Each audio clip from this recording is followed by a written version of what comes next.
Today we focus on Failaka Island, one of Kuwait's most significant archaeological sites, and on the latest discoveries and conservation work taking place during the current field season.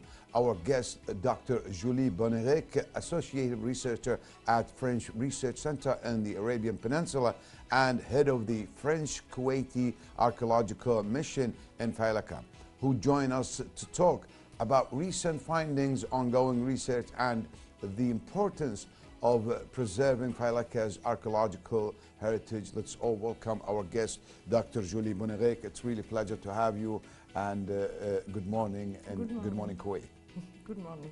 So, before we go into the questions, Dr. How long have you been in Kuwait?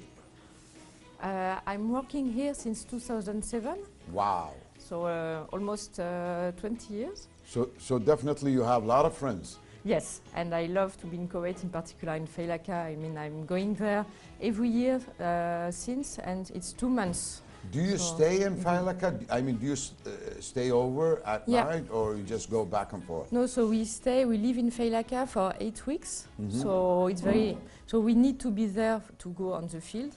But also it's a good way to be able to discuss with people from the island, Failachawin, but also to meet all the people coming on the island. So what's your impression about Kuwait after these years?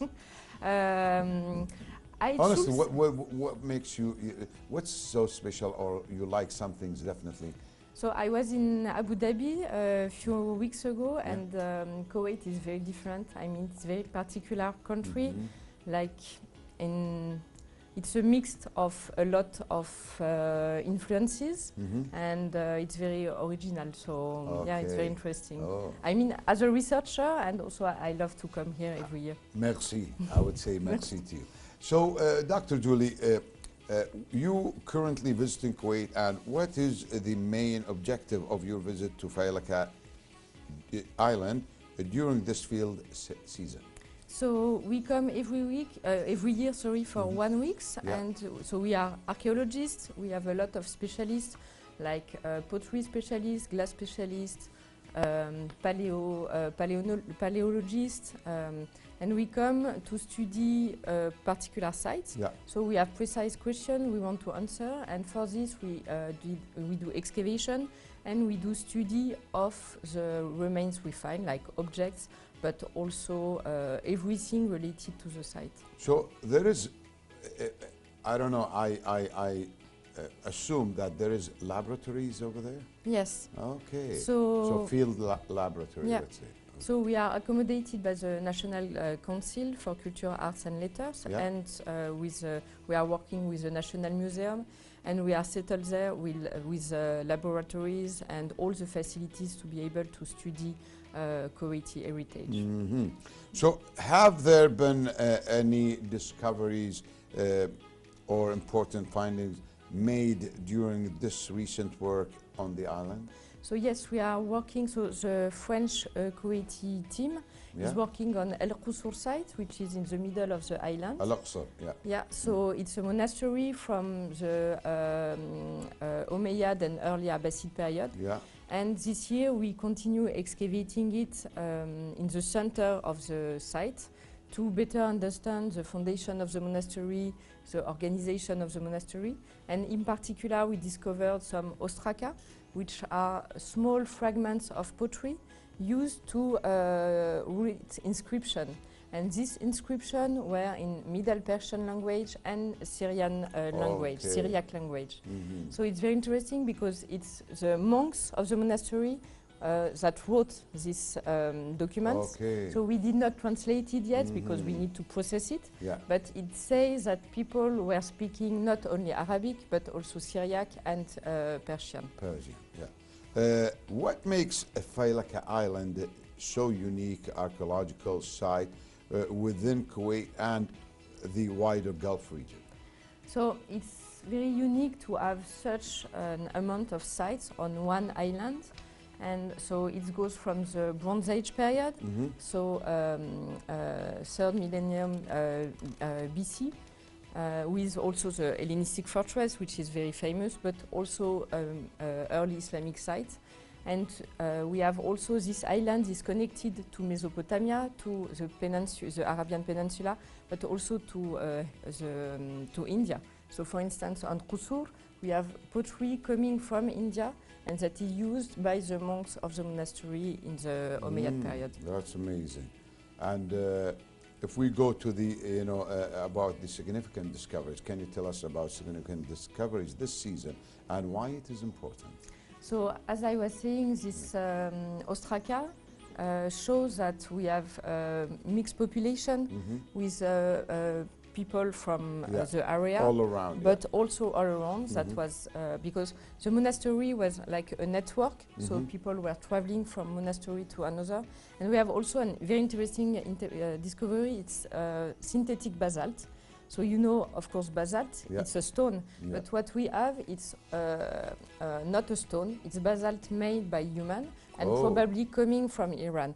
So it's the first time in the whole Arabian Peninsula that we find this type of, made stone. That's really amazing.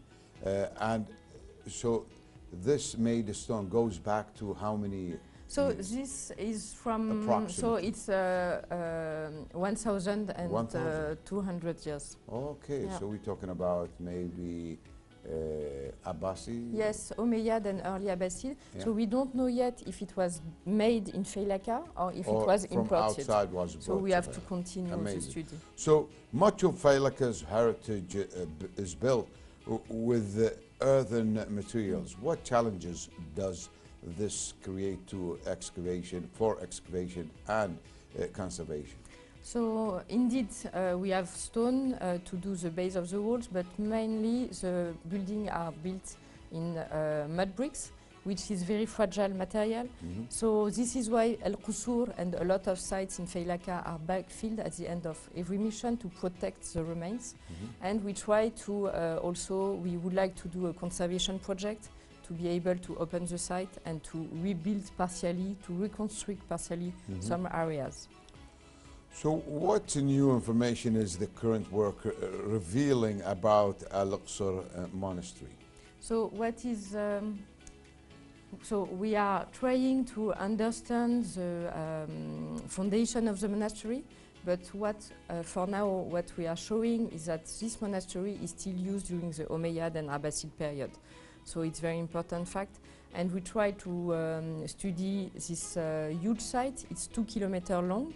It's the biggest in Failaka, but it's also the biggest monastery in the Gulf area. So, which means, if I'm assuming correctly, it means there was people here living in Al-Qusur area during the Umayyad and Abbasid period. So they were Christians and monks, and they were, we see they have relation with India, with Mesopotamia, with the Arabian Peninsula, and they stayed for at least 200 years. 200 years, amazing. How do these discoveries help us better understand daily life and social organization on Failaka between the 7th and 9th centuries? So it's a very important question for us to understand how people were living. So for this, for instance, we study the diet. So what was people eating at this period? And we discovered like paleobotanical remains, such as rice. So we have the first trace of rice in Kuwait. Probably it was eaten before, but still it's, it's the base of the, Kuwait. I can see the monitor if you look at the monitor. This is the site, is it? So it's a refectory of the monastery where people were eating. Here we are excavating, so it's a long process. We need time because it's earthen architecture. And this is a food production building. So it's how we can study the diet of people. We are doing conservation, preventive conservation to be sure that everything is safe before we leave.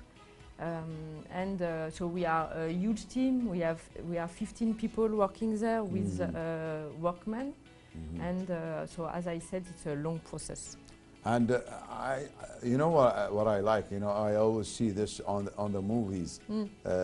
Those ropes and strings, are straightened, and so nobody can trespass yeah, them. and we needed to do drawings because we do a lot of documentation of what we are doing because we are removing the archaeological layers. So we have to draw them and to to document everything. I've seen this on Andy Jones movies. You should come to Al-Qusur and see if the same. So, did any of the recent findings lead you to reconsider or refine earlier interpretation of the site?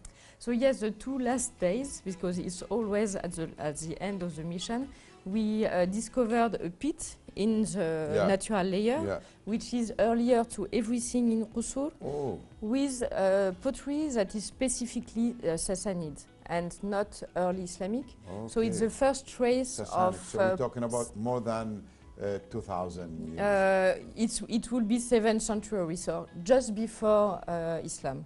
Oh, just before Islam. So let's say 1,600 years? Exactly. So it's very interesting, but it was 2 days before we stopped, so we have to study it. Maybe it was a gift from some family on the Persian Peninsula. Maybe. We'll see if we can know So how is conservation work being carried out alongside excavation during this visit? So as I mentioned, we have a conservation work. It's led by one architect, which is responsible to be sure that nothing will collapse. And we would like to do a conservation project. So we start to do some mud bricks on site to be able to rebuild a little bit the site, because as you saw on the picture, it's very not well preserved. So to show it to the public and to protect it, we need to recover it with new mud bricks. Preserve it and conserve it. So that's why, you know, you rebuilt things. Okay. A little bit. We don't rebuild what we are not sure of. We need to be sure how it was. So we just put like maybe 4 courses of mud bricks, which are done with ancient materials. So it's traditional techniques. What role Kuwaiti researchers and specialists play in the ongoing archaeological mission? So it's something very important for me as the director of the French team to have collaboration with Kuwaiti. So since many years we do training for the staff of the employee of the National Museum. So we are working now collaborating with archaeologists on the field. There is also one Kuwaiti PhD student doing her PhD on the glass from Al-Qusur. So she's she's at Sorbonne University and Kuwait University. Nice. And we started collaboration with geologists, with Kuwaiti researchers. So it's very important. Good. So you guys have a huge team over there. Yes. So we are like on the field, we have 15, but we have people working from Abu Dhabi, from France, from Kuwait. Not everyone is coming on the site. Like we do a lot of archaeometry analysis, chemical analysis. So sometimes it's not done on the field. How can these new discoveries help raise public awareness about Kuwait archaeological and cultural heritage? So it's very important point for us that Kuwaiti knows about this site, because most of the Kuwaiti knows about the fortress, the Hellenistic fortress, for instance, but most of people don't know Al-Qusur, which is very important for Kuwait heritage and history. So we try to do publication, to do visits, and this is why we would like to open the site to the public. What's next step, quickly? So next step, continue excavation and open the site to the public through conservation. Dr. Julie, last message? Come to visit the island. It's very important island in the Gulf, in Kuwait, and I think it's very a nice place to visit during weekend. Dr. Julie Bonnéric, merci beaucoup. Merci à vous. Shukran. Dear viewers, that was Julie Bonnéric, Associate Researcher at the French Research Center in the Arabian Peninsula, Kuwait City, head of the French-Kuwaiti Archaeological Mission in Failaka. We'll go for a break. Please stay tuned, don't go away, and we'll be back.